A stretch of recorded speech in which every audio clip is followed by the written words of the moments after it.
Okay, this is Katie with Seattle Showgal here with Casper from Efterklang, and thank you so much for agreeing to do this interview for us. Thank you for coming here. So, when and how did you all come together as a band? We started out in high school. Actually, a lot of us. Three of us met up in high school in '98, and then we moved to Copenhagen in 2000. And then we formed Efterklang around there. We met Thomas, who was playing drums, and Frederick actually as well. Around that time, I was playing guitar.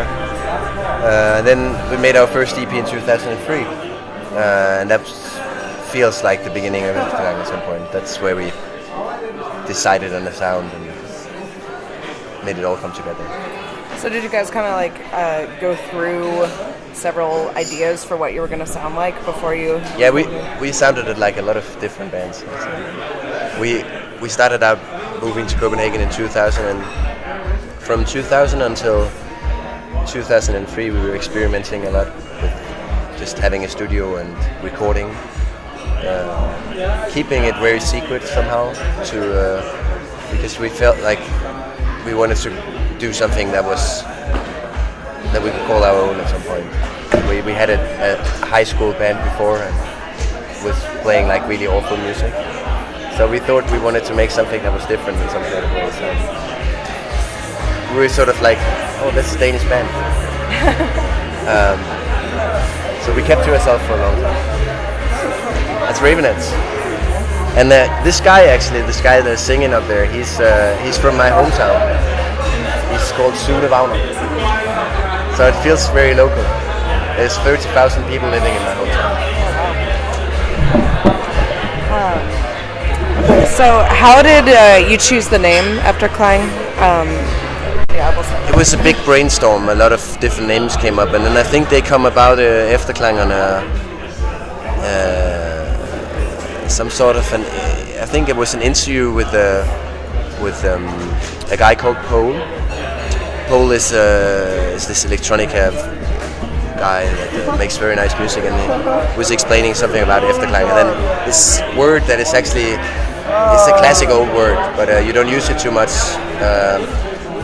It's like a technical term for reverberation, but it also refers to sort of remembrance. It's like an after sound. It's like memory from the past. So when we saw that in this interview at some point, he was talking about this, and it felt like that's a nice word. How would you describe your music to someone who has never heard it before? Usually when people ask, especially when we travel around the country here, there's this nice sort of, people are very aware of bands, it seems, much more than in Europe. So when you come to a gas stop, people would pick you out being a band, so they would ask you what kind of music you play, and I think usually would try to describe it with what kind of instruments we're playing. There's a little bit of violin, not violin today, but usually there is, and some brass instruments and drumming and electronic things. Thank you, sir. So a lot of different things, not too easy to describe. And how did you guys develop your relationship with the Brodericks? How did that sort of come about? That happened 3 or 4 years ago.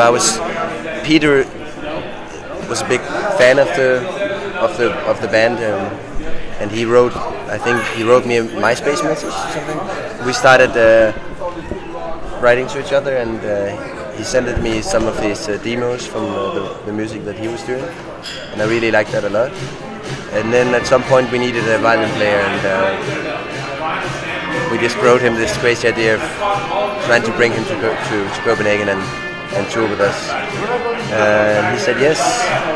Then he came over in 2007, and he opened a lot of show for us with his own music and played with us, and it worked really fine.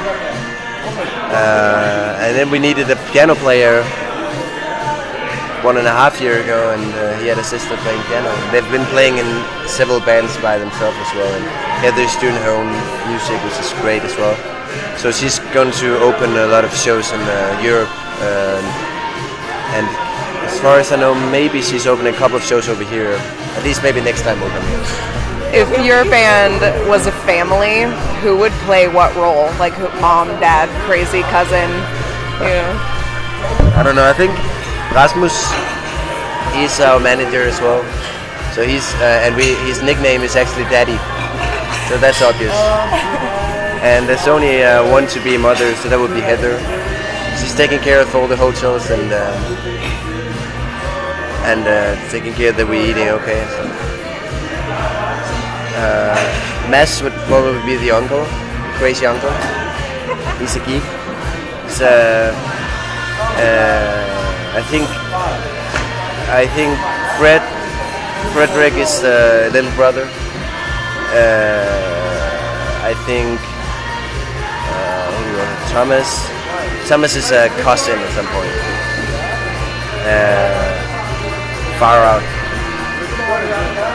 And I might be the big brother. I think that's I am a big brother in real life as well, so I think it sticks to me. I know you guys had a really long drive to Seattle. And did you have sort of a favorite stop along the way? Your favorite place that you went? What did we stop? I mean, there were, like I said on stage, there were some very beautiful stops in Montana. Around Rocky Mountains or so. We met these old folks at the gas stop and had some coffee with them, which was really nice. And also today we just, I think, 140 kilometers away from Seattle, it's something called it's like really special name, I can't remember. No, it's Key or something. It's very, I can't remember. Kiwala?